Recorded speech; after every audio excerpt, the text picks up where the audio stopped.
তো hello guys, আমরা আজ নিয়ে চলে এসেছি ক্লাস 8-এর ভূগোল সাজেশন। তো প্রথমে পৃথিবীর অন্দরমহল থেকে আছে 1 নম্বরের 3টি কোশ্চেন, ও অস্তিত্ব পৃথিবী থেকে আছে 3 নম্বরের 1টি কোশ্চেন, ও শিলা থেকে আছে 5 নম্বরের 1টি কোশ্চেন, ও ভারত ও তার প্রতিবেশী দেশ থেকে আছে একটি 1 নম্বরের 2টি প্রশ্ন ও 2 নম্বরের 1টি প্রশ্ন, সমান টোটাল 4 নম্বর। তো আমরা দেখে নিচ্ছি পুরো সাজেশন 1 নম্বরেরগুলো ভূগোলের।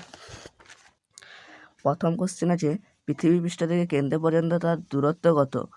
তো তো উত্তর হবে 6370 কিমি। 2 নম্বর কোশ্চেন, ভূগর্ভের উত্তপ্ত ধাতব গলিত পদার্থকে কী বলে? উত্তর হবে ম্যাগমা। 3, শিয়াল ও সীমা স্তরের মাঝখানে কোন বিযুক্তি রেখা রয়েছে? কোনাড বিযুক্তি রেখা। এই কোশ্চেনটা খুব কিন্তু ইম্পর্টেন্ট, এটা প্রতিবার পরীক্ষায় পড়ে। গুরুমণ্ডল ও কেন্দ্রমণ্ডলের মাঝে কোন বিযুক্তি রেখা রয়েছে? গুডেনবার্গ বিযুক্তি রেখা। অন্তঃকেন্দ্রমণ্ডল ও বহিঃকেন্দ্রমণ্ডলের মাঝে রয়েছে কোন বিযুক্তি রেখা? রেপিত্রি। সিলিকন ও ম্যাগনেসিয়াম দিয়ে তৈরি স্তরটির নাম কি? সীমা। 7 নম্বরের কোশ্চেন, কেন্দ্রমণ্ডলের গভীরতা কত? উত্তর হবে 3500 কিমি। 8 নম্বর প্রশ্ন, পৃথিবীর গড় ঘনত্ব কত? উত্তর হবে 5.5 গ্রাম পার ঘন সেন্টিমিটার। এই ঘন সেন্টিমিটারটা লিখতে হবে গাইস, নাহলে নাম্বার দেবে না। তো তৃতীয় পাতায় রয়েছে 2 নম্বরের প্রশ্ন।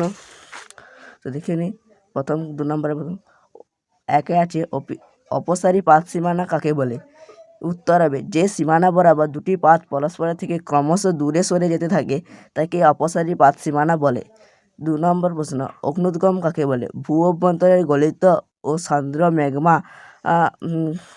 ম্যাগমা জলীয় বাষ্প কোনো ফাটল বা গুহার মধ্য দিয়ে বিস্ফোরণ সহ প্রচণ্ড জোরে অথবা ধীরে ধীরে শান্তভাবে ভূপৃষ্ঠ থেকে বেরিয়ে আসার প্রক্রিয়াকে অগ্নুদ্গম বলে। ভূমিকম্পের তৃতীয় প্রশ্ন, ভূমিকম্পের কেন্দ্র উপকেন্দ্র কাকে বলে? এটা কিন্তু খুব ইম্পর্টেন্ট প্রশ্ন। তো ভূমিকম্পের কেন্দ্র কাকে বলে? এখানে লেখা আছে, ভূপৃষ্ঠের নিচে ভূগর্ভের অভ্যন্তরে যে স্থানে থেকে ভূমিকম্পের উৎপত্তি হয় তাকে ভূমিকম্পের কেন্দ্র বলে। তো ভূমিকম্পের উপকেন্দ্র এখানে লেখা আছে, ভূমিকম্প কেন্দ্র থেকে ঠিক উলম্ব দিকে অর্থাৎ সমকোণে অবস্থিত পৃথিবীর যে স্থানে প্রথম কম্পন পৌঁছায় তাকে উপকেন্দ্র বলে। তো 5 নম্বরের প্রশ্ন 1-এর দাগে, আগ্নেয় শিলা কীভাবে সৃষ্টি হয় এবং শ্রেণীবিভাগ সহ আলোচনা করো। এটা প্রতিবার পরীক্ষায় পড়ে, তোমরা দেখে নাও উত্তরটা কী হবে। উত্তর, ভূ অভ্যন্তরের উত্তপ্ত তরল ম্যাগমা ধীরে ধীরে তাপ বিকিরণ করে শীতল ও কঠিন হয়ে আগ্নেয় শিলা সৃষ্টি হয়। এবার আগ্নেয় শিলা হচ্ছে 2 প্রকার, এক নিঃসারী ও উদ্ভিদী। নিঃসারী আগ্নেয় শিলা, ভূ অভ্যন্তরের উত্তপ্ত তরল ম্যাগমা ভূত্বকে আগ্নেয়গিরি বা ফাটলের মধ্য দিয়ে ভূপৃষ্ঠে লাভারূপে নির্গত হয় এবং দ্রুত শীতল ও কঠিন হয়ে যে শিলা সৃষ্টি করে তাকে নিঃসারী আগ্নেয় শিলা বলে, যেমন ব্যাসল্ট।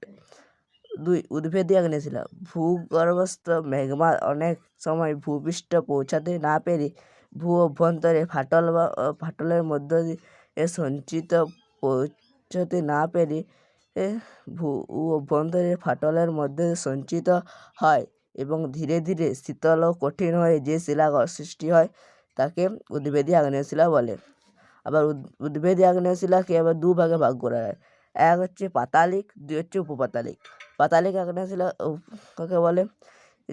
যে শিলা পৃষ্ঠের অনেক নিচে ম্যাগমা জমাট বাঁধে সৃষ্টি হয় তাকে পাতালিক বলে।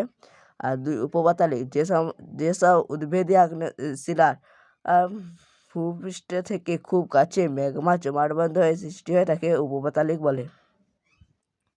তো এই ছিল আমাদের ক্লাস 8-এর প্রশ্ন উত্তর।